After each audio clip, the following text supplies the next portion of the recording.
buenas tardes. Nos da mucho gusto recibirlos, como siempre, en el Instituto Nacional de Estudios Históricos de las Revoluciones de México. En esta ocasión, para recordar a uno de los más grandes diplomáticos que ha tenido nuestro país, Isidro Fabela, con motivo del 50 aniversario de su fallecimiento. Y tenemos pues una mesa de especialistas en las relaciones internacionales, la diplomacia y la historia justamente del periodo que le tocó vivir a don Isidro Fabela. Nos acompaña el doctor Ricardo Méndez Silva, el embajador Walter Astie Burgos y el doctor Fernando Curiel de Fossé. Vamos a darles el orden de la palabra, en primer lugar, al doctor Ricardo Méndez Silva. Brevemente quisiera yo recordar que él es doctor en Relaciones Internacionales por la Facultad de Ciencias Políticas y Sociales de la Universidad Nacional Autónoma de México. Fue director de la propia facultad y también fue presidente de la Asociación Mexicana de Estudios Internacionales.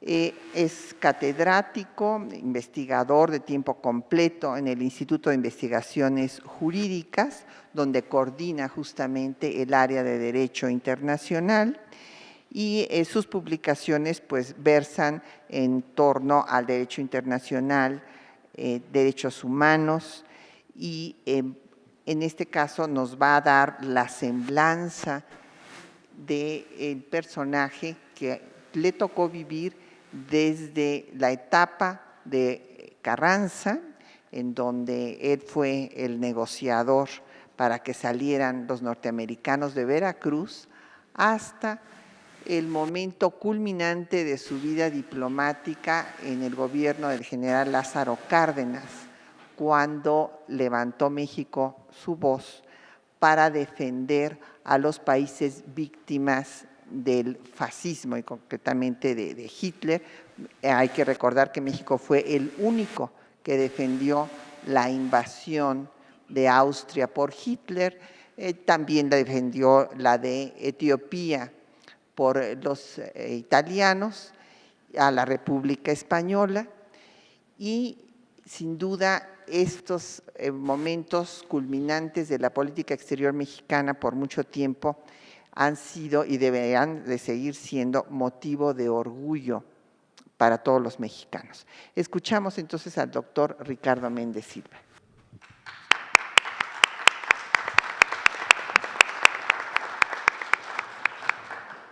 Agradezco cumplidamente a la doctora Patricia Galeana la invitación para participar en esta mesa sobre un tema que me es particularmente caro y con el cual, como jus internacionalista, me siento comprometido por la importancia de la labor de este personaje en favor de la política exterior en momentos cruciales de nuestro devenir histórico.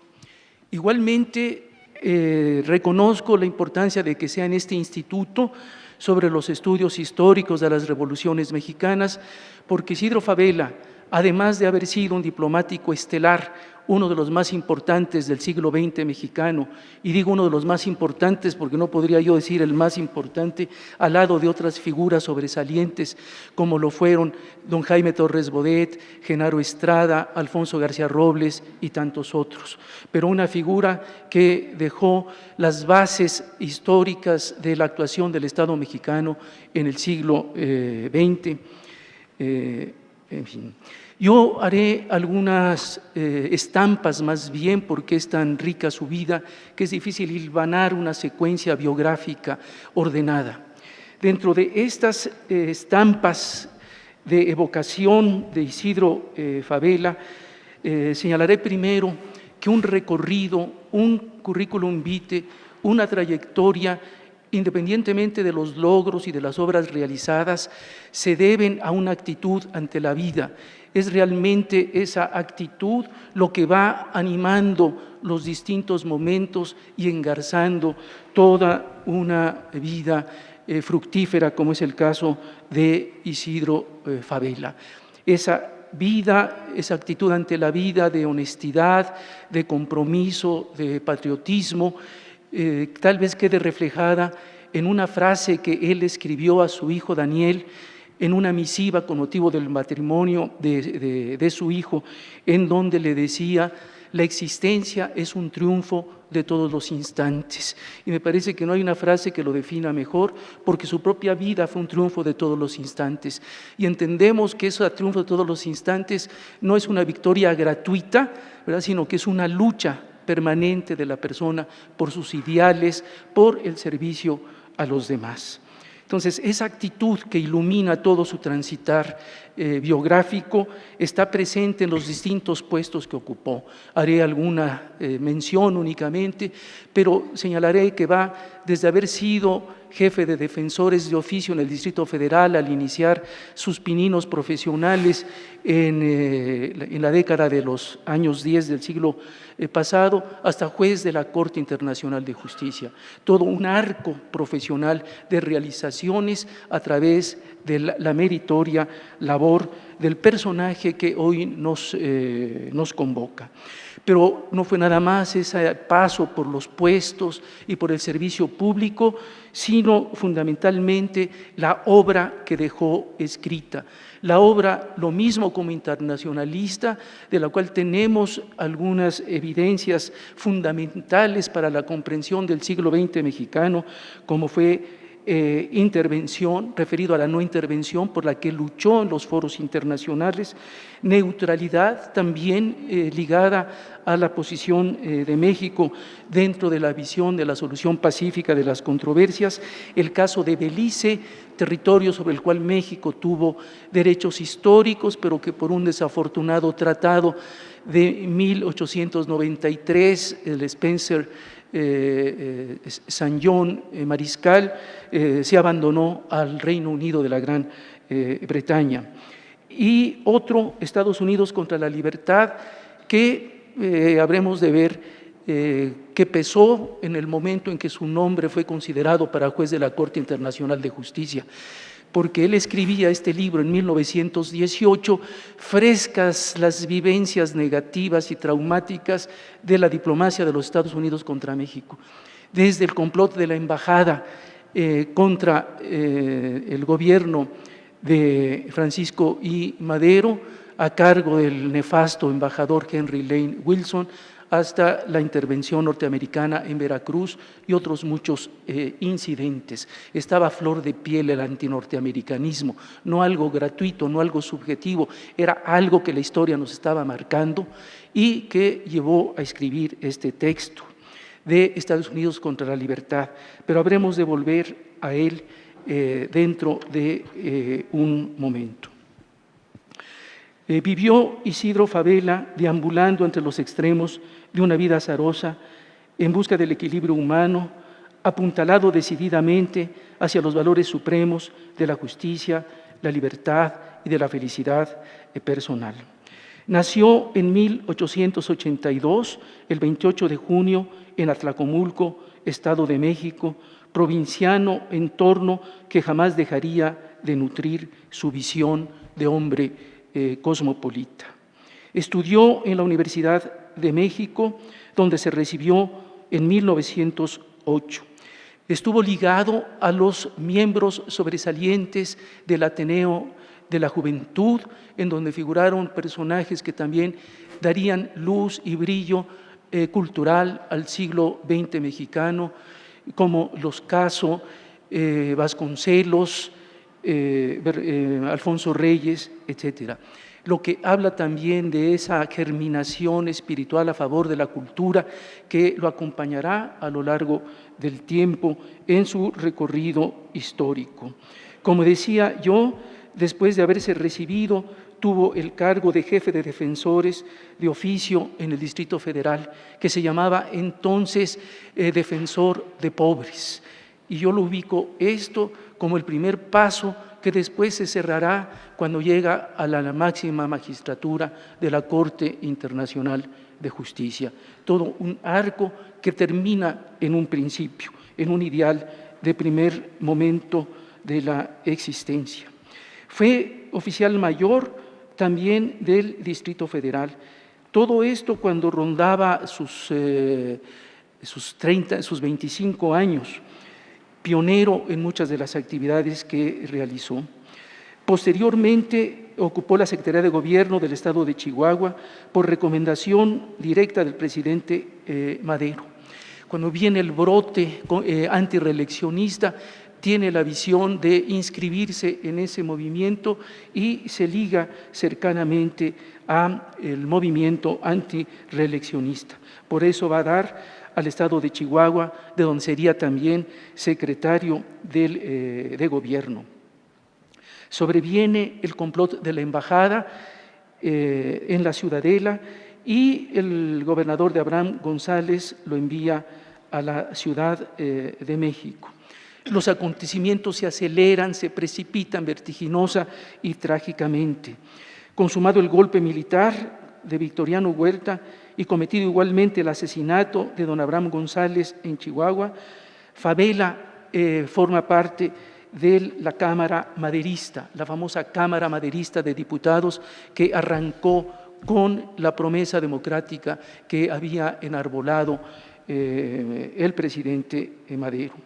Y hay una pieza oratoria que es poco conocida de él, que pronuncia el 1 de mayo de 1913, que es considerada un antecedente de la visión jurídica social de nuestra Constitución, ya que en esa oportunidad habla de los derechos precursores del derecho social, pues defiende al trabajador mexicano atropellado por la injusticia y explotado por el capital. Eran los días aciagos, la dictadura se ensañaba contra las voces libres y contra quienes no transigían con la ruptura del orden constitucional.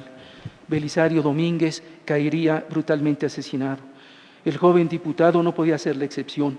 Recibió amenazas de muerte, abandona la capital, escapa a Veracruz y de ahí se dirige a Piedras Negras para ponerse a las órdenes del nuevo jefe de la revolución, Venustiano Carranza. En septiembre de 1913, don Venustiano Carranza integra el primer gabinete del movimiento constitucionalista. A Favela tocó el honor de cubrir la posición de oficial mayor encargado de la Secretaría de Relaciones Exteriores.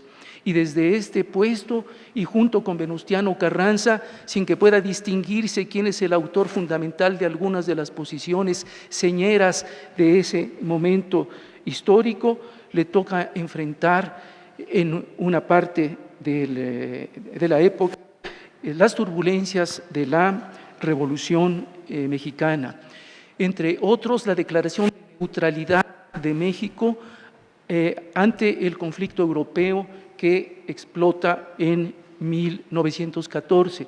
Un siglo de ese acontecimiento se ha rememorado, se está rememorando en estos días. También en 1914 la intervención norteamericana en Veracruz. Son cometidos que trata Isidro Favela en defensa de la integridad. Respecto a la intervención en Veracruz, a lo mejor pudo haber un sentido cómodo de disimulo, pues estaba fundamentalmente enderezada la intervención en contra del chacal Victoriano Huerta, pero lo que estaba en juego eran los principios y el hecho de que México no apareciera y fuera para siempre un protectorado de los Estados Unidos.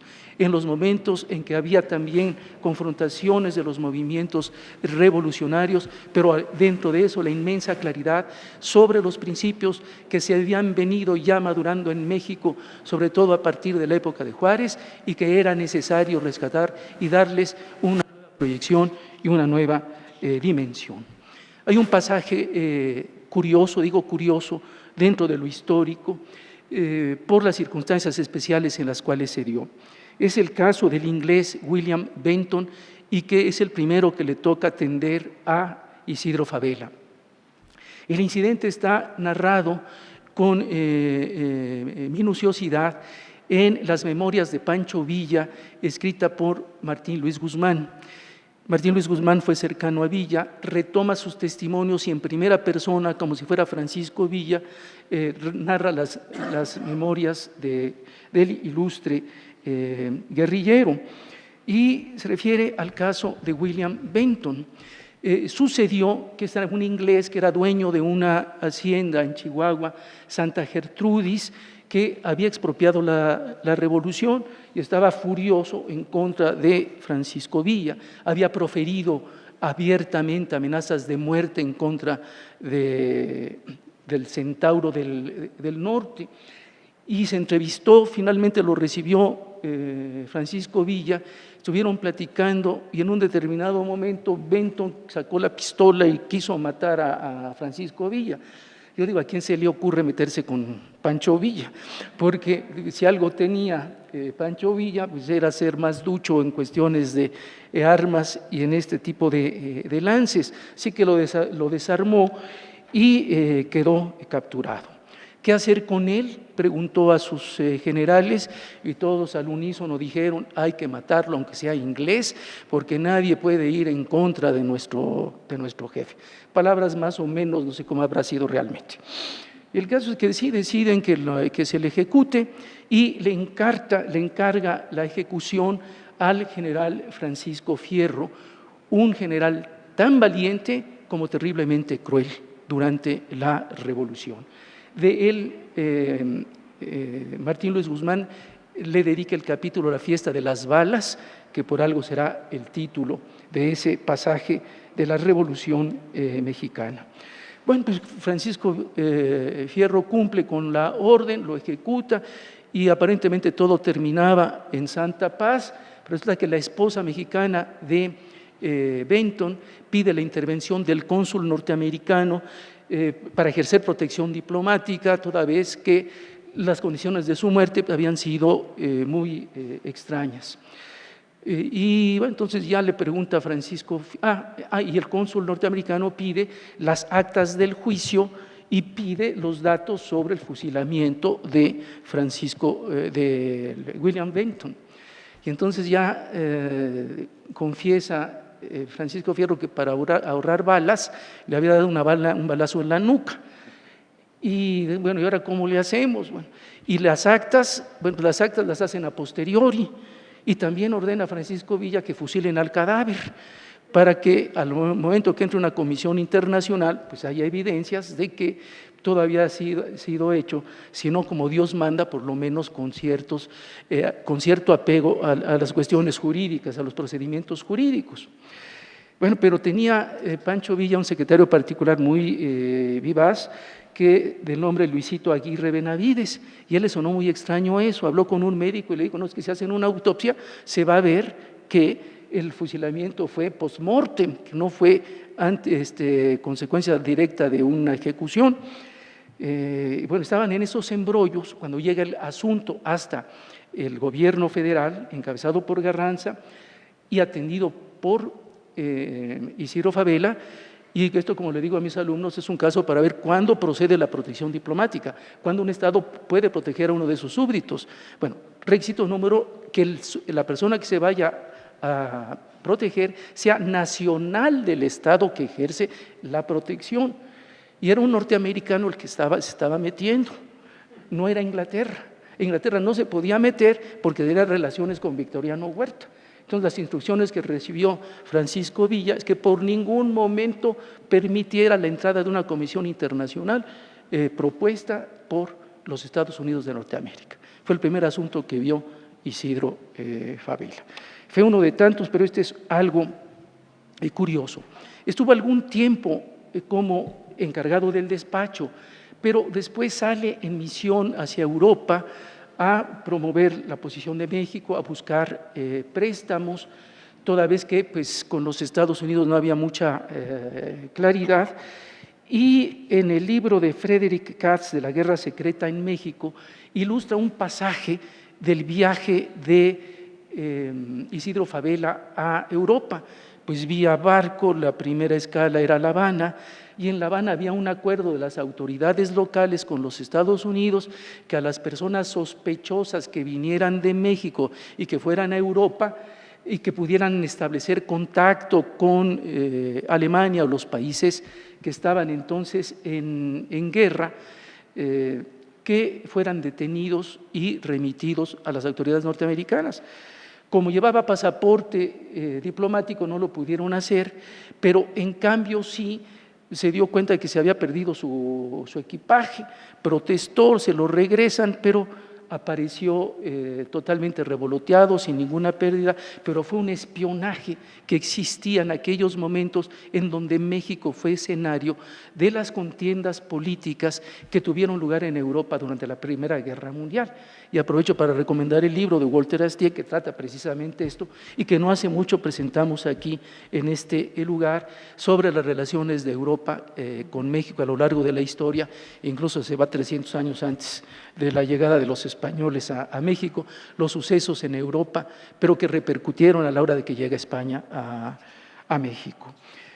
Bueno, pues esas fueron sus andanzas. Estaba en Europa un 21 de mayo de 1921, cuando se entera del asesinato de Carranza, en esa fecha, 21 de mayo de 1920, el 21 de mayo. Él, que había sido carrancista, pues no puede transigir con el levantamiento de Agua Prieta, que como punto principal del levantamiento estableció que cesa en el ejercicio del poder ejecutivo de la Federación el ciudadano Venustiano Carranza. Entonces, el movimiento termina con el asesinato de Carranza, atribuido obviamente a los líderes de ese movimiento, como Álvaro Obregón, Calles, y él se aísla, no se retira propiamente de la vida pública, pero sí se aísla, no transige con este movimiento y sus consecuencias. Llegamos, digo, en las estampas que voy acomodando, a 1928. Él dirigió una carta profética en ese año a un combatiente entonces anónimo de la libertad, a un hombre que sucumbió víctima de la tiranía y de la intervención extranjera, Augusto César Sandino, prócer de Nicaragua. Emocionado le decía Favela: está usted cumpliendo un doble deber, nacional y supernacional. Nacional defendiendo con denuedo a la independencia de su patria, supernacional representando con gallardía la dignidad de nuestra raza, herida por otra que trata de dominar al continente entero. Es usted un hombre en el concepto más amplio y noble del vocablo, el hombre que hacía falta a Nicaragua, distinto de los demás y completo en sí mismo. No es usted un rebelde como lo llaman los invasores, los rebeldes son ellos, rebeldes a la justicia y al derecho. Usted es un héroe, el héroe de nuestro tiempo, el que debía surgir como un imperativo de nuestra historia. La puntería es estar siempre del lado correcto, de los valores, no necesariamente de los triunfadores, sino de los que defienden los ideales de la justicia, los marcos del derecho, el servicio a la paz. Y en este sentido, pues yo lo que llamo en Isidro Favela una puntería histórica, porque estuvo ligado a tres personajes: Francisco I. Madero, Venustiano Carranza y Lázaro Cárdenas. Lázaro Cárdenas lo llama en 1837 para nombrarlo representante de México ante la Sociedad de las Naciones. Y le tocaba ahora, al lado del gran presidente, defender las posiciones de México en la organización ginebrina. Y así como el 1 de mayo de 1913 había defendido al obrero mexicano, él enarbolaría la doctrina mexicana de política exterior, defendiendo a la República Española, a Etiopía, a Austria, a Checoslovaquia y China. Algún autor extranjero señaló que no hubo un país más leal al Pacto de la Sociedad de las Naciones que México, y México por la determinación de Lázaro Cárdenas y por la voz de Isidro Favela. De sus intervenciones se dará cuenta en la Sociedad de las Naciones. Yo solamente señalo que no nada más fue el apego a los principios, el respeto al Pacto de la Sociedad de las Naciones, sino la visión de lo que podía pasar. Cuando interviene la Sociedad de las Naciones para defender a España, después de decir que la sociedad no estaba actuando para proteger a la España leal de la intervención de Italia y de Alemania, Dice, en vez de decir que hemos evitado la guerra, ¿no sería más justo decir que se prolongó en España y se aplazó en Europa? Y cuando le toca el año siguiente defender a Austria por la absorción que de ella hizo Alemania, también dice, el mundo caerá en una conflagración mucho más grave que lo que ahora se quiere evitar fuera del sistema de la Liga de las Naciones. La defensa, pero la visión. Y la visión no es una bola de cristal, es vivir intensamente la realidad que le permite al actor estar viendo los desenlaces que se asoman en el horizonte. Regresa a México y es elegido, pero lo nombra para tal puesto el presidente Ávila Camacho como gobernador del Estado de México. Sabida su gran labor, cito a don Jesús Silva Herzog, abuelo de un linaje de dos personajes actuales que llevan el hijo y el nieto, que dice, gobierna el Estado de México en la quinta década del presente siglo, gobierno civilizado, progresista y honesto, luchó contra el pistolerismo y la politiquería, construyó escuelas, organizó bibliotecas y museos, mejoró el Instituto de Enseñanza Superior, hoy elevado a la categoría de universidad. Cuando termina la gubernatura, Ávila Camacho le ofrece ser senador. Y él dice, mi nombre está sonando para juez de la Corte Internacional de Justicia, yo prefiero como internacionalista enfilarme por ese lado. Le dice, bueno, recomiéndeme usted a alguien. Y él piensa en el director de estudios culturales, históricos del Estado de México, y a él le ofrecen la senaduría. Escribió Isidro Fabela, yo creí percibir que no tenía interés en las cuestiones políticas, pero ¿qué tal si le han interesado? Porque ese personaje fue Adolfo López Mateos. Y cuando Adolfo López Mateos, como candidato a la presidencia, le toca ir a votar para la elección en donde él participaba, votó por Isidro Fabela de manera simbólica y rindiéndole homenaje a este gran personaje. Pero entonces se enfila hacia la Corte Internacional de Justicia. Los Estados Unidos no perdonaban esa obra de Estados Unidos contra la libertad y la elección tenía que venir del Consejo de Seguridad, donde estaban los Estados Unidos y donde estaba la Asamblea General de las Naciones Unidas. Se encontraba en Londres en las inminencias de la designación de su posición como juez, pero se encontraba también con que el Reino Unido, que siempre ha jugado paralelamente con los Estados Unidos, tampoco veían con simpatía su designación. La Cancillería mexicana trabajó a favor de su candidatura y emprende el viaje de regreso por barco de Londres hacia Canadá, para después hacer un viaje en ferrocarril hacia Nueva York, y eran los momentos en que se iba a hacer la elección. Esto lo dice don Fedro Guillén en un libro, Fabela y su tiempo, que yo tuve el gusto y el honor de publicarle en la Facultad de Ciencias Políticas y Sociales cuando fui director, y alude a ese pasaje. Venía en el barco, tenía en la mano un libro, estaba viendo el mar, en la indecisión, en la incertidumbre, y de repente llega un mozo y le entrega un telegrama. Con cierto nerviosismo abre el telegrama y venían solamente dos palabras: todo ganado. Había sido elegido juez de la Corte Internacional de Justicia. Estuvo de 1946 a 1952 en el Tribunal de la Haya y ya no diré más el caso en el cual él participa de manera destacada. Sí quiero subrayar, porque estamos a un costado de la Casa del Risco, que fue su casa, una casa con gran historia, viene desde el siglo XVIII, es conocida por la fuente fantástica que tiene y que Isidro Fabela como dueño se encargó de restaurar, de mejorar de los tiempos. Históricamente esa casa fue tomada por el ejército norteamericano durante la invasión de 1847 que llegaron a San Ángel. Hubo destrozos, pero es la casa que él heredó y sobre todo, y habría que aplaudir, en un momento cuando los políticos se pelean por los haberes públicos que son del pueblo, que él les regala esta casa al pueblo de México, está abierta para estudiantes, para personas, y no nada más sus libros, sino toda la colección de obras de arte que él logró conseguir, muchas de su familia, que fue una familia acomodada.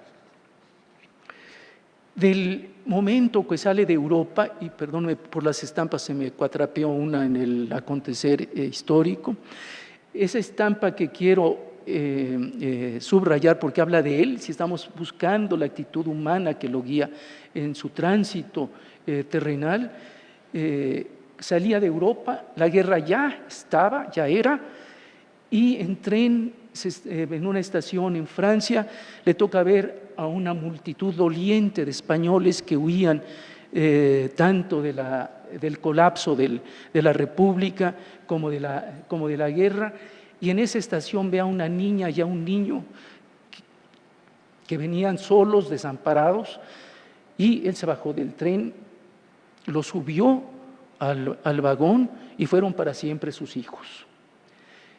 Compartió con ellos el pan de la mesa, los bienes del espíritu y el cariño de su compañera, doña Josefina.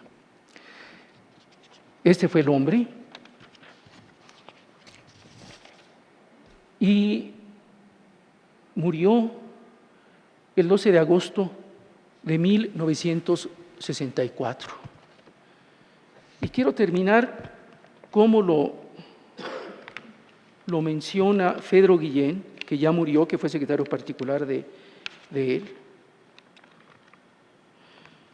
Y dice, murió durante el sueño, forma ideal de despedirse del mundo.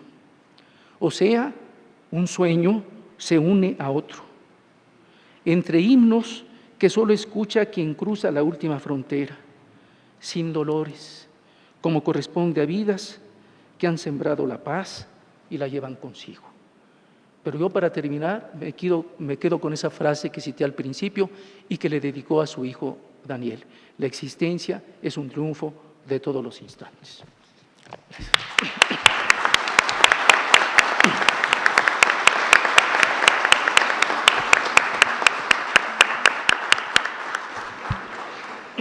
Muchas gracias al doctor Ricardo Méndez Silva. Bueno, ya les ha dado esta semblanza de la vida de don Isidro. Hay que recordar que, a pesar de que estuvo tantos años en el exterior, nunca perdió el contacto con su pueblo, con Atlacomulco. Y ya en su vida madura escribió sobre él una bella composición que se llama Pueblecito mío.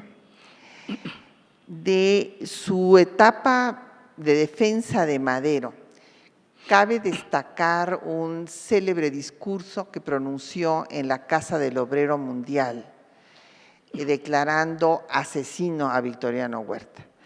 Desde luego, inmediatamente gira orden de aprehensión y es lo que le hace salir del país. Y es algo que tendríamos que profundizar en ver la influencia de don Isidro o no en la doctrina Carranza, que después redactara Hermila Galindo. Finalmente quisiera añadir un dato que a veces es poco conocido, sobre un enfrentamiento que tuvo con el representante de Estados Unidos en una reunión internacional en 1841, cuando ya estaba el gobierno de Ávila Camacho, 1941, y que hizo que Ezequiel Padilla lo llamara, después de haber tenido esta diferencia, porque era un antiimperialista convencido, y esto pues hubiera sido en ese momento una interrupción en su carrera diplomática, pero viene en 1942 la muerte de Alfredo Zárate, que era el gobernador del Estado de México, y entonces pues la salida diplomática para el propio gobierno de Ávila Camacho pues fue promover que fuera gobernador de su estado, y fue sin duda uno de los más grandes gobernadores que ha tenido ese estado. Y lo que es impresionante es ver cómo don Isidro Fabela, a los 80 años, todavía se le encarga una misión en Japón, 2 años antes de morir. Pero Isidro Fabela, además de ser revolucionario, político y diplomático, fue un gran escritor.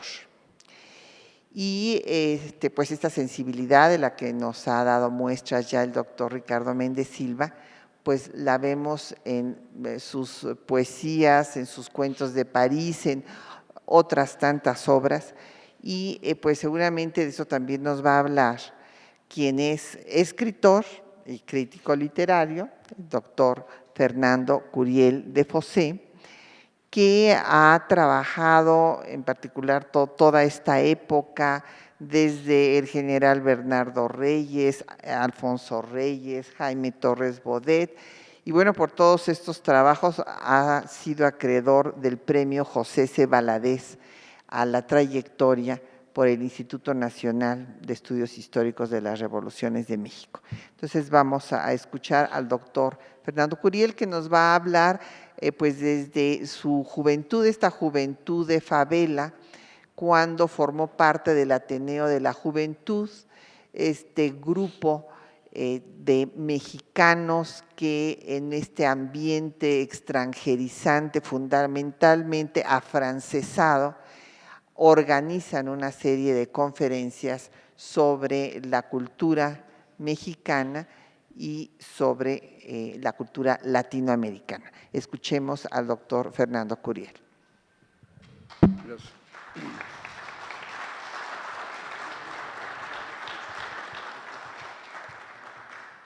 Desde luego les agradezco su presencia esta tarde y a Patricia Galeana que me haya invitado. Me tranquilicé porque ella, siendo tan buena conductora de programas de radio, pensé que esto iba a ser realmente una sesión radiofónica, donde me siento… Sí, bueno, va a salir en la televisión. Excelente, en radio, no te preocupes. excelente. Y también en la amable invitación me enteré que iba a compartir la mesa, cosa que me enorgullece, con el embajador Astier y con un amigo entrañable como Ricardo Méndez Silva. Así de que no me vi en la obligación de preparar algo demasiado serio, entonces me van a permitir que en tono un tanto como de sesión radiofónica les presente esto que sería la relación de Isidro Fabela con el Ateneo de la Juventud del que formó parte. Las notas dicen lo siguiente. Bueno, primera, para no meterme en camisa de 11 varas, llamo revuelta y no revolución a los dos movimientos que renovaron la cultura mexicana del siglo XX.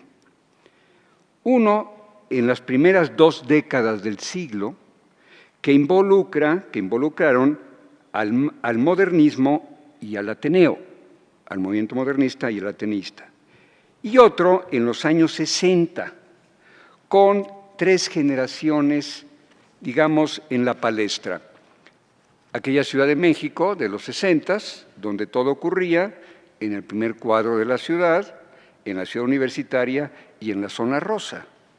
De esta región, digamos, San Jacinto, Avenida de la Paz, Altavista, etcétera, etcétera, prácticamente no era más que zona residencial.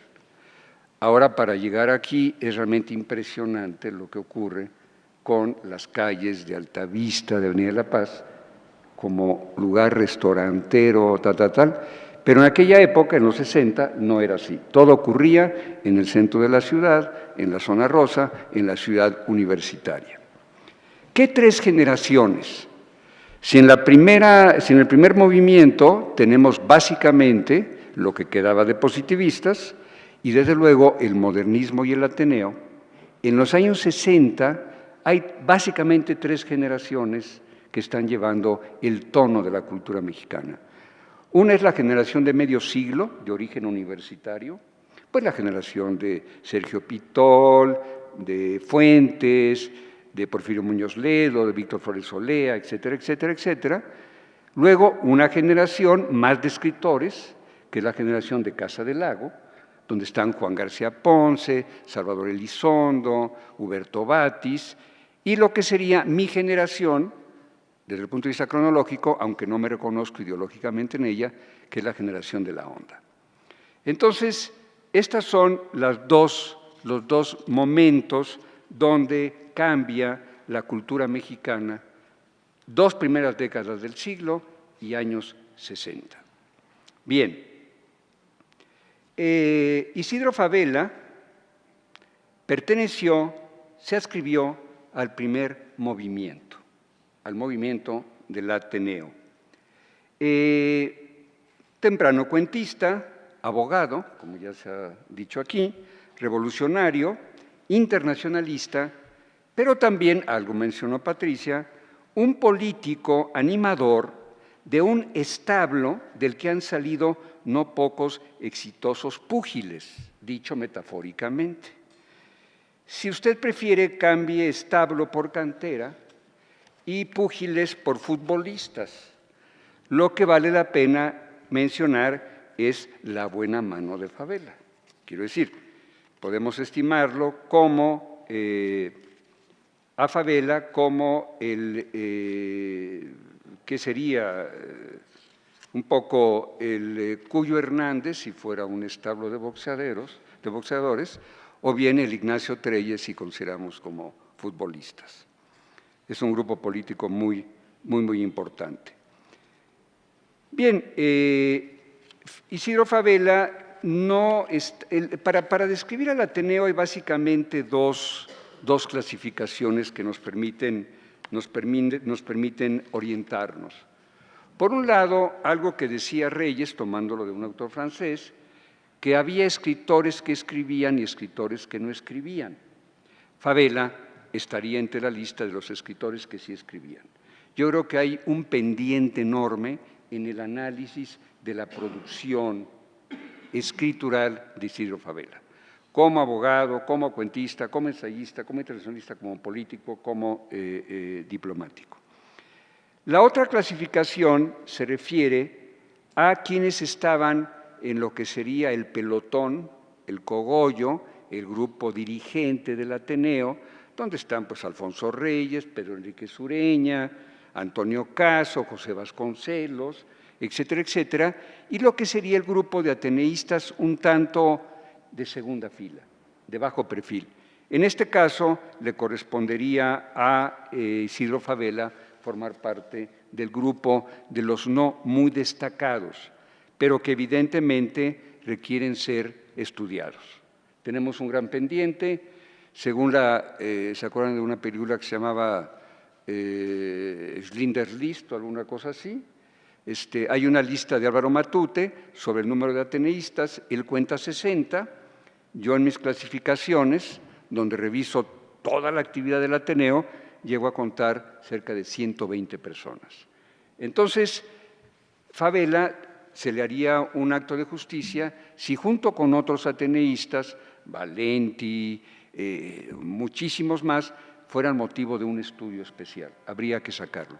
Pero en cuanto a la clasificación de ateneístas que escriben y que no escriben, él quedaría entre los que escriben. Me voy a permitir, no quiero repetir lo que decía Ricardo, pero lo tenía previsto, la ficha que a Isidro Fabela le dedico en este libro, aprovecho el momento propagandístico, que se llama Ateneo de la Juventud AZ, que es una relación de los ateneístas, específicamente la ficha de Isidro Fabela como una especie de resumen. Abogado, cuentista, diplomático, ensayista, político, académico, internacionalista. Nace en Atlacomulco, Estado de México, el 29 de junio, es muy breve, y fenece en Cuernavaca, Morelos, el 12 de agosto, coetáneo de 12 de agosto de 1964. Trasladado a coetáneo de Jesús T. Acevedo, Manuel M. Ponce y José Vasconcelos, trasladado a la capital de la República, estudia Derecho y se liga a la nueva camada que paulatinamente sucede a la generación modernista a partir de la salida de Savia Moderna en 1906. Titulado en 1908, se le incluye en el elenco de la segunda serie, la del Conservatorio de Música de la Sociedad de Conferencias, con el tema José María Pereda, este escritor español. Esta conferencia la dicta el 8 de abril de 1907. Socio numerario del Ateneo de la Juventud, se le nombra secretario de actas de la primera, 1909-1910, y de la segunda directivas, 1910-1911, de la agrupación. O sea, no es uno de los ateneístas de primer orden, no está en el pelotón que va llegando a la meta, pero sí tiene un papel importante, es fundador del Ateneo y participa en la serie de conferencias y además será secretario de actas de la asociación. Dice, aunque publica su primer libro en plena revolución, esta pasa a ocupar su entera actividad, dedicación plena que más adelante suplirán la diplomacia y el internacionalismo, dos formas de la política, una política humanista ateneísta. Diputado de la 26 legislatura, unido a la Revolución Constitucionalista, que vence a Victoriano Huerta, embrida y conduce las relaciones externas del carrancismo hasta la extinción de este en 1920.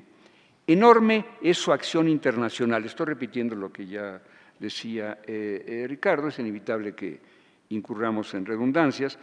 Encargado de la Secretaría de Relaciones de 13 a 15, juez de la Comisión de Reclamaciones México-Italia de 29 a 33, delegado de México ante la Sociedad de las Naciones, etcétera, etcétera, etcétera, cosa que ya he mencionado.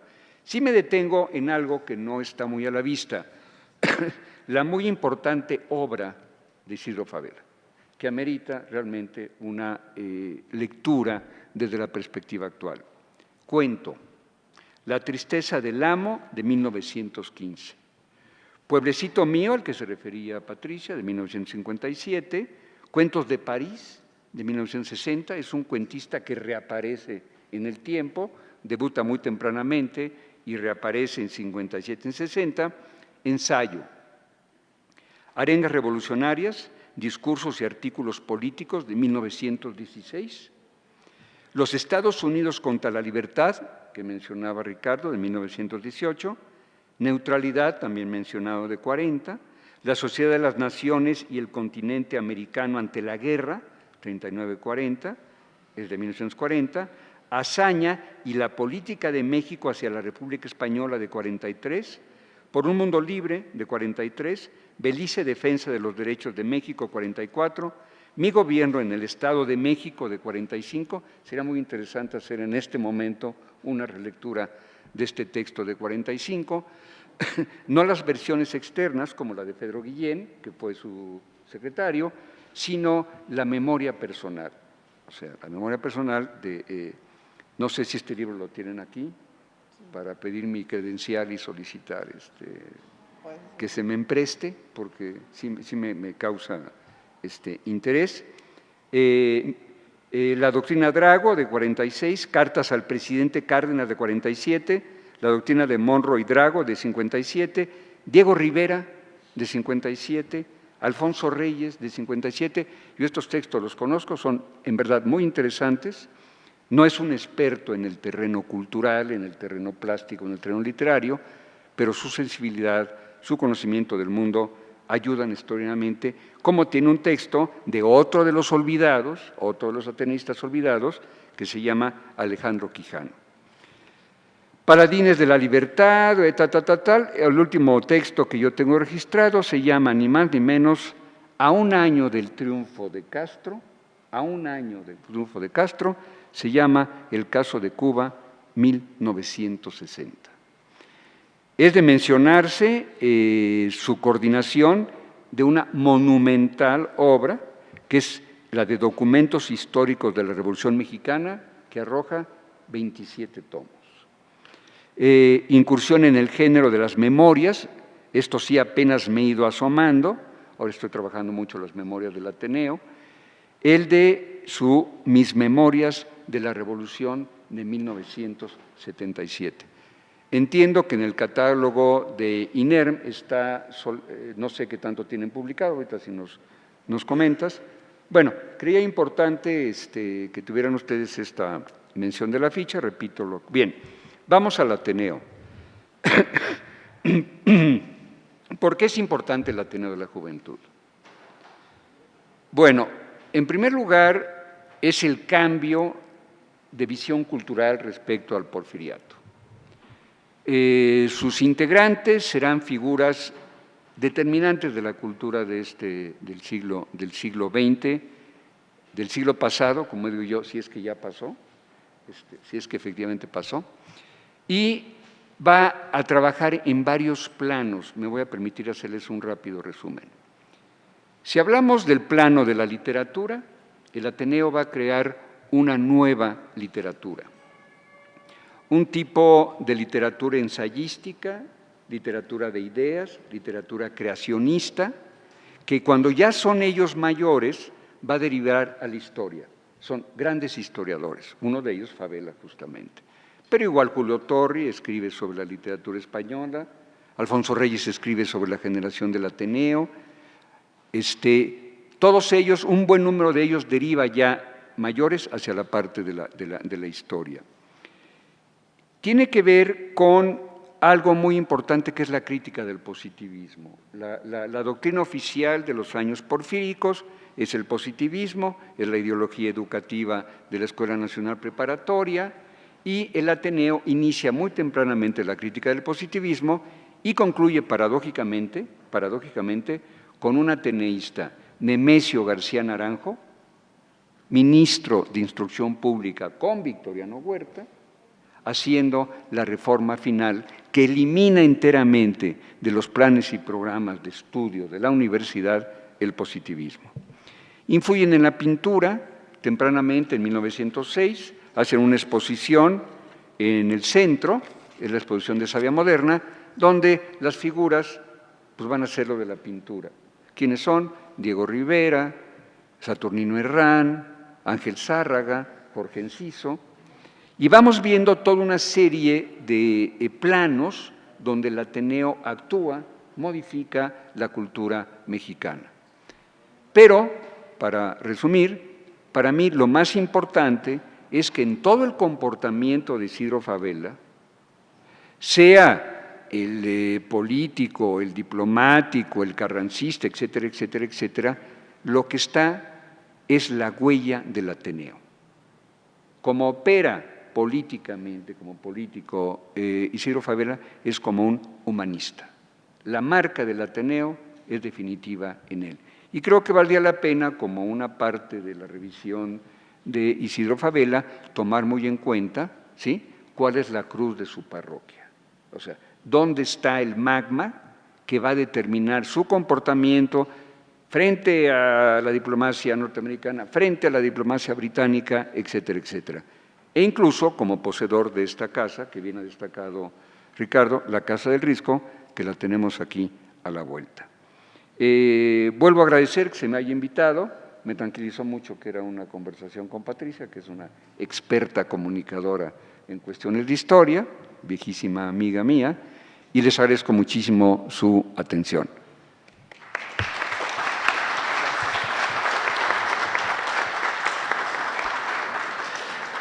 Muchas gracias a Fernando Curiel.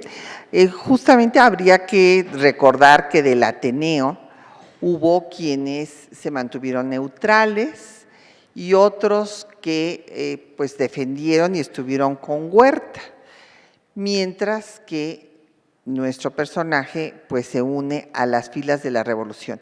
Y a mí me tocó estudiar el Ateneo de la Juventud con un maestro que es nada menos que el fundador de esta casa, Salvador Azuela, que fue el que dio vida a este instituto con la meta de recuperar los documentos, fotografías, todo lo que hubiera sobre la Revolución Mexicana y que ésta fuera estudiada como una parte fundamental de la historia de México, como la etapa fundacional del siglo XX mexicano. Él, dentro de los trabajos de este instituto, instauró en el Colegio de Historia y la Facultad de Filosofía y Letras de la Universidad Nacional Autónoma de México la Cátedra de la Revolución Mexicana. Y por años muchos años, su curso lo dedicaba al Ateneo de la Juventud. Entre otras obras que habría que también releer de don Isidro Fabela está Mi Señor Don Quijote. Y en sus notas autobiográficas, él dice algo que me parece muy interesante de recordar, que un individuo para pues lograr esta existencia que es el triunfo de todos los instantes, necesita 3 cosas: cultivar su inteligencia, su sensibilidad y ejercer todas las acciones de su vida con voluntad. O sea que si se tiene inteligencia, se tiene sensibilidad, pero no hay voluntad, pues no se llega a ningún lado. Les recomiendo que lean la obra que se publicó en la Biblioteca del Conocimiento del Gobierno de la República, justo para este 50 aniversario de la pérdida de este gran diplomático mexicano, en la cual están estudiados todos los aspectos que se están viendo aquí en esta mesa, pero que ahí pueden ustedes verlos además en una edición muy bonita y con fotografías que van dando cuenta de toda la vida de don Isidro Fabela. Vamos a escuchar ahora. ¿Eso se consigue? ¿Sí? Sí, ¿Está a la venta? Sí. Vamos a escuchar ahora al embajador Walter Astié Burgos. Bueno, él, quisiera yo recordar, es internacionalista, miembro del Servicio Exterior Mexicano, fue embajador alterno en Washington, embajador de México ante Dinamarca y Honduras, director del Instituto Matías Romero de Estudios Diplomáticos y actualmente es catedrático en diversas universidades, el ITAM, el CIDE, la ANAHUAC, y entre sus obras, pues ya se ha mencionado México y Estados Unidos, México y Europa, para mencionar nada más 2 de ellas. Escuchamos al embajador Walter Astié.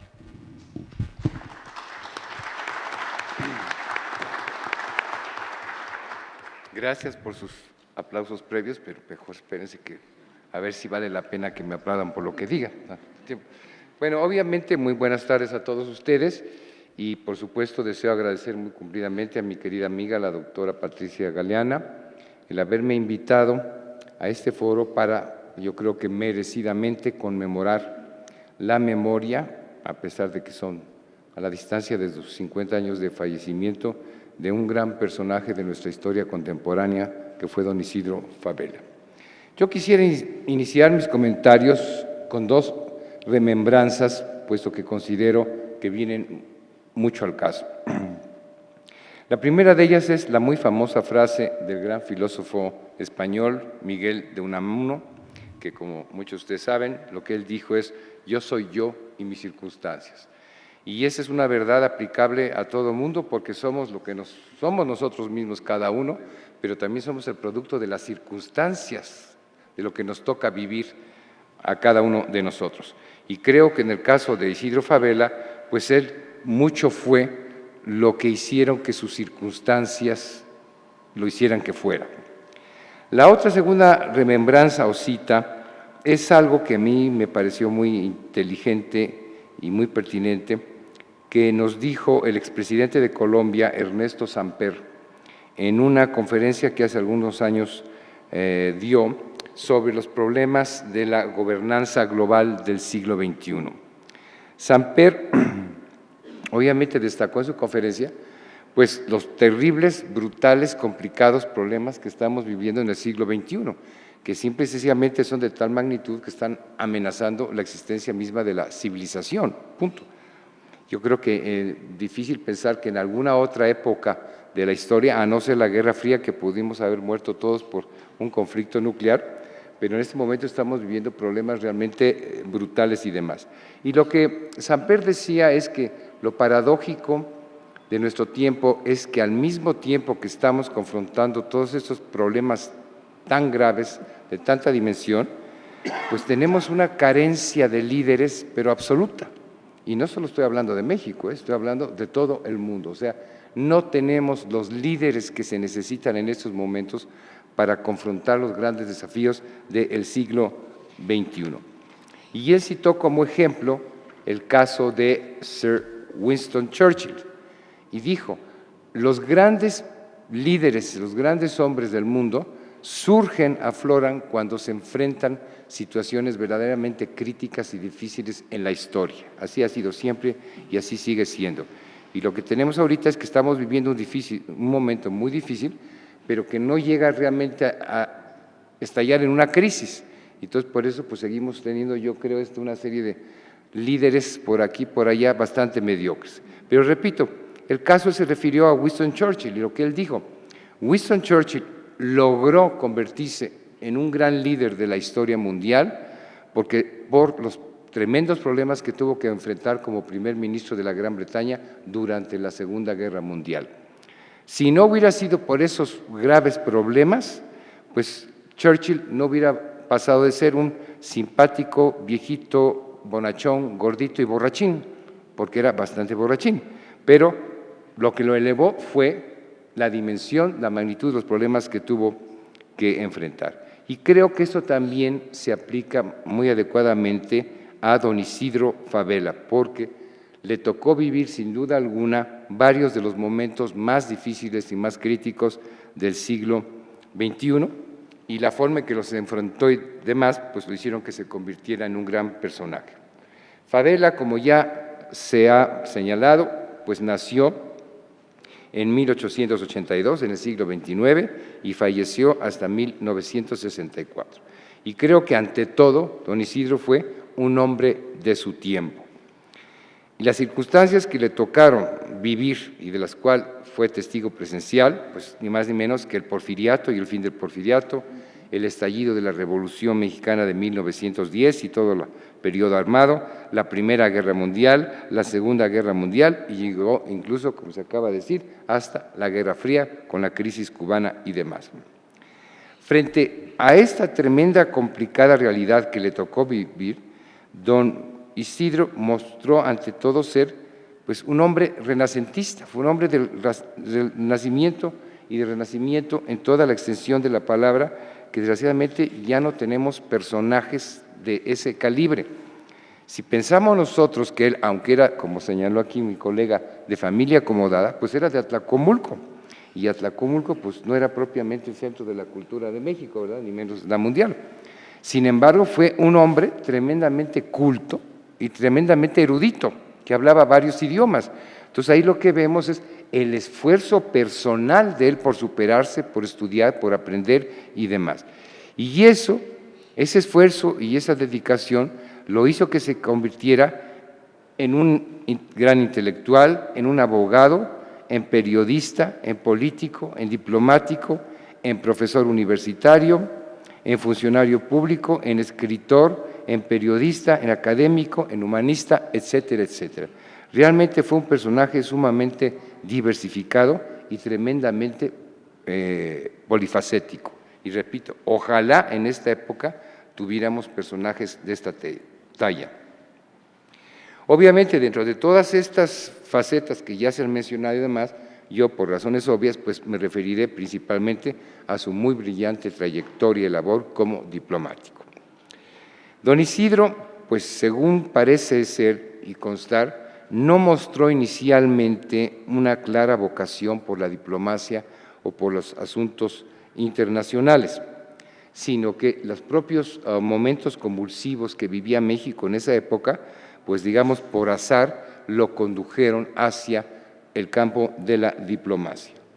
Como ya señaló aquí mi colega, efectivamente, a sus escasos 32 años y sin ninguna experiencia previa ni estudios específicos en el terreno de las relaciones internacionales, a consecuencia de los avatares que vivía el país, pues pasó a ser oficial mayor de la Secretaría de Relaciones Exteriores del gobierno constitucionalista encabezado por don Venustiano Carranza en el año de 1913. Acordemos que pues, en ese momento no había solo un gobierno, ¿verdad? Pues estaba el de Huerta, pero estaba también el de Carranza. Bueno, y no solo fue oficial mayor, sino no había titular, entonces era oficial mayor y al mismo tiempo fungía como encargado del despacho, es decir, como secretario de Relaciones Exteriores. Obviamente cualquiera podría decir que, bueno, pues qué éxito, qué brincote dio, qué gran ascenso, que de un momento a otro se convirtió en el encargado del despacho de la Secretaría de Relaciones Exteriores, y quizás él mismo pensó pues que estaba en una posición muy cómoda, muy tranquila, estando en Relaciones Exteriores, y eso lo marginaba un poco de toda la complicada situación política y militar y bélica que se vivía en el país. Sin embargo, al siguiente año le tocó un paquete del tamaño, de tamaño diablo, que obviamente ningún diplomático quisiéramos que en nuestro desarrollo profesional nos toque enfrentar semejante problemón, que fue, como ya se señaló, pues el bombardeo, el ataque de las tropas estadounidenses contra Veracruz y la toma del puerto de Veracruz. Entonces ahí fue su gran fogueo con la diplomacia, pues entró, ¿verdad?, en un momento sumamente difícil. Y también, como se señaló, aunque la medida que fue decidida por el presidente demócrata de Estados Unidos, Woodrow Wilson, estaba dirigida exactamente contra el usurpador Victoriano Huerta, porque hay que recordar que Estados Unidos fue la única de las grandes potencias con las que México mantenía relaciones que nunca reconoció al gobierno de Huerta, en cambio los europeos sí lo hicieron, y quería deshacerse de Huerta porque consideraba un gobernante ilegítimo, el asesinato de Madero y del hermano Gustavo, etcétera, todo esto, y por eso, con algún pretexto, ¿verdad?, que ya hemos mencionado aquí en otra ocasión que hablamos sobre la toma de Veracruz en 14, pues atacó el puerto de Veracruz para presionar la salida de Huerta. Eso indirectamente, obviamente, favorecía al gobierno de Carranza, pero aún así, pues eso no dejaba de implicar que estábamos ante un acto que abiertamente violaba la soberanía del país. Como el propio Favela lo escribiría más tarde, dijo: el señor Carranza no podía estimar la ocupación de Veracruz como una represalia únicamente contra el traidor Huerta y sus partidarios, puesto que tal hecho atacaba la soberanía de nuestra nación, que no era pertenencia de Huerta, sino de toda la República y de todos los mexicanos.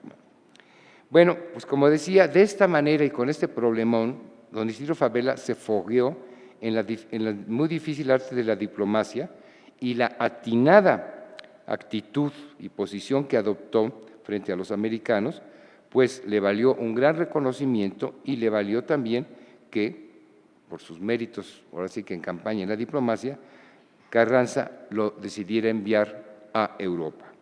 ¿A qué fue enviado a Europa? Pues también con otro tremendo paquete nada fácil, ¿verdad?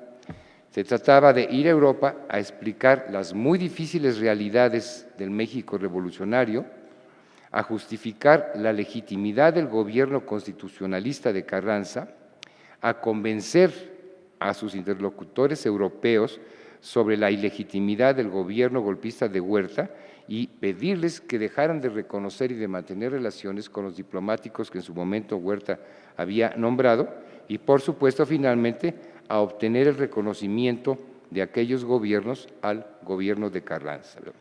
Esa tarea fundamentalmente la realizó en Inglaterra, Francia e Italia, y le tomó 1 año y medio y fue sumamente exitosa. O sea, se anotó un segundo triunfo, y de ahí podemos deducir que, bueno, pues su fama como buen diplomático se incrementó, y yo creo que él pues no solo aprendió mucho, sino ya le gustó la labor diplomática.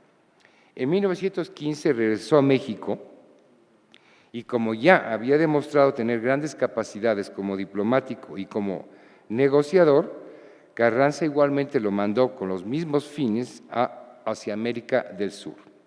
Y ahí logró también obtener el reconocimiento del gobierno de Carranza por parte de los gobiernos de Argentina, Chile, Brasil, Uruguay y Paraguay. Y bueno, como ustedes saben, a veces pues no importa la profesión, ocupación, trabajo que tengamos, a veces nos resulta contraproducente hacer muy bien las cosas, porque desgraciadamente si las hacemos bien, pues saben que somos buenos para eso y siempre nos están pidiendo hacer la talacha dura, ¿verdad? En cambio, los que nunca lo hacen bien, pues ahí los marginan y los dejan a un lado, pero a los que lo hacen bien, pues ahí les encargan más tareas difíciles, ¿no? Bueno, pues de manera que don Favela, por decirlo de alguna manera, se había ya distinguido como gran componedor de los grandes problemas de la política exterior del gobierno de Carranza, por lo que en 1918 nuevamente fue enviado a Europa para igualmente obtener el reconocimiento de este gobierno por parte de los gobiernos de España y Alemania, lo cual nuevamente logró hacerlo con gran éxito. También ya se indicó que en 1920 pues cayó el gobierno de Carranza, pues más bien no cayó el gobierno, sino el que cayó fue el propio presidente Carranza, porque como saben lo asesinaron por allá en Veracruz, y él decidió regresar a México, ¿no? Permaneció en México 16 largos años, ya distanciado y alejado de la diplomacia que tanto le había gustado y en la cual pues tantos méritos había desempeñado, y se dedicó, como dije, pues era una persona sumamente polifacética y no le faltaba ocupación que atender, y se dedicó más a su tarea como profesor de Derecho Internacional, como escritor, periodista y también fue diputado federal. Sin embargo, y así son los avatares del destino, en 1937 nuevamente regresó a la diplomacia cuando el general Lázaro Cárdenas ocupó la presidencia y obviamente teniendo en cuenta los antecedentes como magnífico diplomático y pues que los problemas que estaba enfrentando el presidente Lázaro Cárdenas como jefe de la nación también eran tremendos porque se avecinaba la Segunda Guerra Mundial, porque vino la cuestión de la nacionalización del petróleo que nos creó serios problemas y lo decidió nombrar como representante de México ante la desgraciadamente fallida Sociedad de las Naciones, que, como ustedes sabrán, había sido creada mediante el Tratado de Versalles de Paz del año de 1919. De manera que Isidro Fabela, hasta el momento, había tenido o había venido lidiando con los graves problemas que se suscitaron a raíz de la Primera Guerra Mundial. Y en esta segunda época, pues comenzó a lidiar con los graves o mucho más graves problemas que se suscitaron como consecuencia de la Segunda Guerra Mundial. Y aquí cabe recordar algo muy interesante, porque como ustedes saben, la diplomacia mexicana se ha distinguido mucho por su actuación en el multilateralismo, especialmente en el sistema de las Naciones Unidas, incluso pues ahí fue nuestro primer premio Nobel que se lo dieron a don Alfonso García Robles por la labor de México en el campo del desarme. Pero originalmente cuando se creó la Sociedad de las Naciones, México no fue invitado a ser miembro original de la misma. Y la razón fue que, como saben, el gran patrocinador y creador de este primer organismo internacional de alcance universal fue precisamente el presidente demócrata Woodrow Wilson. Pero como en esos años, pues Estados Unidos tenía serios problemas contra México porque no les gustaban mucho las reivindicaciones nacionalistas de nuestra revolución, pues decidió que México no era un país apto, era un país de revolucionarios que atentaban contra el capital extranjero, no fue invitado a ser miembro de la Sociedad de las Naciones. Sin embargo, este error de visión y esta falla fue corregido hasta 1931, en el cual la Asamblea, el Pleno de la Sociedad de Naciones, decidió unánimemente invitar a México y considerar que México era un país miembro fundador de la Sociedad de Naciones. Aquí de esta manera dejamos un hueco de muchos años desde que se creó la Sociedad de Naciones en 1919 hasta 1931, en lo cual simplemente México pues, no estuvo presente porque no era miembro, ¿no? Pero la brillante actuación que empezó a desempeñar don Isidro Fabela cuando llegó, obviamente llenó con creces ese vacío y le dio a México una gran proyección internacional. Sin duda, la actuación de México, bueno, obviamente la posición de México estaba dirigida por el presidente Lázaro Cárdenas, uno de nuestros más ilustres presidentes, pero también contaba con un hábil e inteligente y experimentado diplomático que supo cómo hacer la tarea. Y gracias a eso, pues escribió simple y sencillamente una de las páginas más destacadas y más brillantes de la diplomacia mexicana en toda nuestra historia, ¿no? Aquí cabe recordar, como lo precisó otro gran diplomático de esa época, que fue don Gilberto Bosques, político poblano, a quien Lázaro Cárdenas envió con la muy difícil tarea de cónsul de México en Francia, y se desempeñó como cónsul en Marsella, y fue el encargado precisamente de proteger y evacuar a todos los republicanos españoles que habían huido a Francia de la Guerra Civil Española. Aquí lo menciono porque don Gilberto Bosques, con un paralelismo ideológico y de valores muy similar al de Isidro Fabela, lo que él dijo es que la actuación de México en esa época tenía como principal objetivo hacer que los principios, valores y postulados de la Revolución Mexicana y del constitucionalismo mexicano fueran congruentes con nuestra actuación externa. Había que combinar las dos cosas para que fuera una cosa uniforme, ¿no? Y don Gilberto Bosques precisó que los tres principios básicos de la actuación de México en el exterior en esa época fueron la solidaridad, la lealtad y la justicia. Y bueno, así es que en el seno de la Sociedad de las Naciones, como representante de México, y a pesar, tengamos en cuenta de esto, de la debilidad de México, porque apenas veníamos viviendo de los años muy convulsivos de la Revolución Mexicana, de que obviamente México no era una gran potencia y de que asumir determinado tipo de posiciones contrarias a las grandes potencias, pues obviamente implicaba hacerse acreedor a represalias, y como lo dijo aquí mi estimado, ¿verdad?, pues en muchos de estos casos la voz de México en el concierto internacional fue única, porque nadie se atrevía pues ni a criticar a Hitler, ni a Mussolini, ni a Estados Unidos, ni a nadie, entonces todo el mundo prefería callarse. Sin embargo, don Isidro Fabela fue estricto, firme y muy enérgico en tomar posiciones, por ejemplo, respecto a la injusta invasión de Italia contra Etiopía, porque simplemente lo que quería Italia pues era tener una colonia en África, y pues la forma más fácil de hacerlo era ocupar un territorio que ya existía ahí, pero México condenó esa intervención armada de Italia. También obviamente condenó enfáticamente el famoso Anschluss, la anexión de Austria por parte de la Alemania nazi de Hitler. Condenó también, vean, problemas tan lejanos a nuestra realidad, pero que de todas maneras se consideraba que tenían algún impacto en México, o que México no podía permanecer ajeno a cuestiones de tanta injusticia, aunque tuvieran lugar en un continente muy lejano. Y también condenamos la invasión de China contra Manchuria, exactamente, por parte de Japón.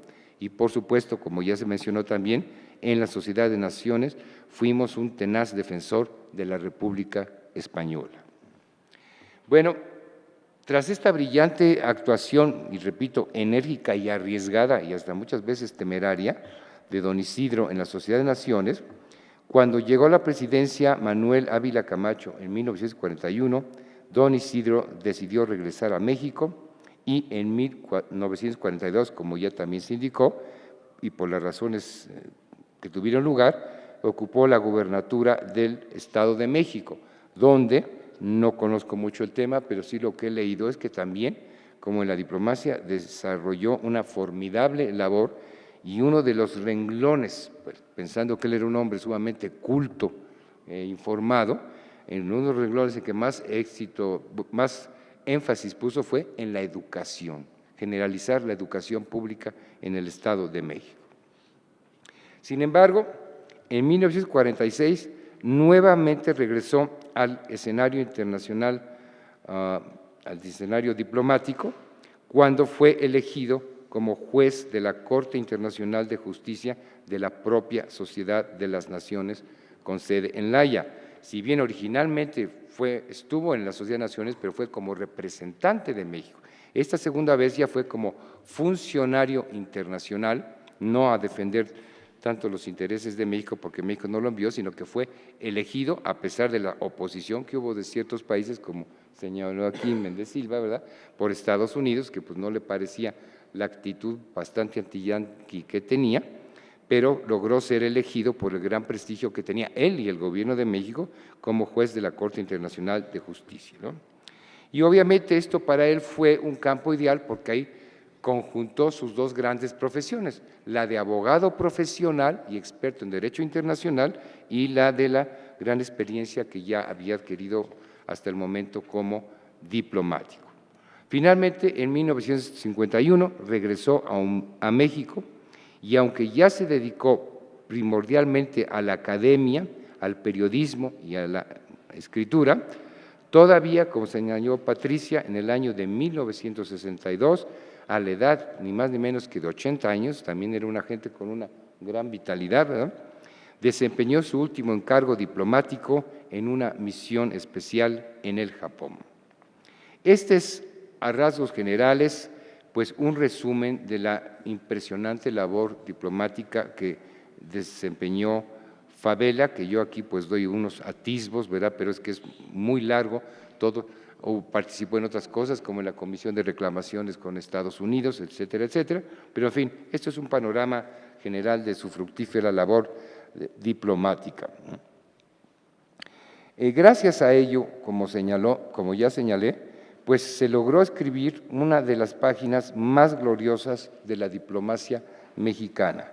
Y esto permitió, obviamente, que los intereses nacionales de México en el exterior fueran defendidos eficiente y hábilmente en un entorno internacional que fue sumamente difícil.